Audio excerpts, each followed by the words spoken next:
Tá contando 5 minutos. Se perder, se ganhar, não conversa não. Entendeu? O ramo sai daqui pra te quebrar. Isso, garoto! Tocar! Valeu! Só sentando aí, vai ver o jogo. Não ri não, é sério. Isso, Marquinhos, joga esses caras que esse cara não quer pegar não. Nasceu pra pegar dos outros. A chapa aqui nessa academia tem José, mano. Tem que ser selva.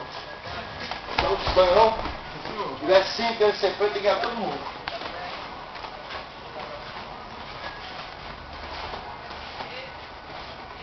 Hoje, olha, ele foi comer bom demais. O velhão aí tá melhor que ele. Bora, Marquinhos! Movimenta aí, tá cansado, Marquinhos?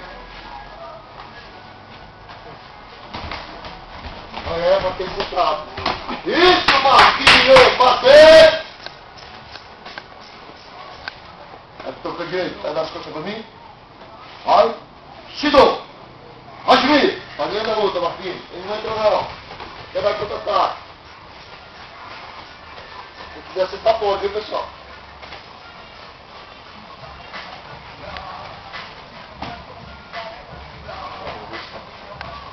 Treinar esse horário, todo dia. Fica certo. E o gol! Boa, Marquinhos! Por isso, joga os caras, Marquinhos, vai! Só quero tentar te levar, mano. Isso, garoto! Tenta de novo.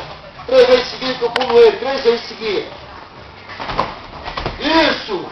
Tem uma loja aí embaixo, meu irmão. Tá pensando o quê? Você quer aquela molezinha que era antes? Assim, o cara cresce, aí pensa que é bom e para, aí o outro vem chegando. Chegar um dia que tá apanhando. Aí o cara inventa de dar aula, inventa de estar cansado, com o joelho podre, né, Patinho? Desse tamanho, com o joelho, pé desse tamanho, com o joelho podre.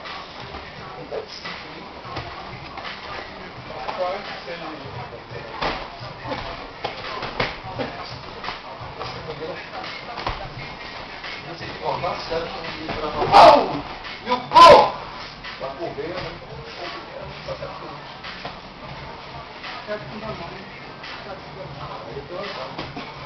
Aí quando tem um gol. Gol! Eu mandei! Vai ser dado. Só tá bom, cai legal mesmo. Ei, sai!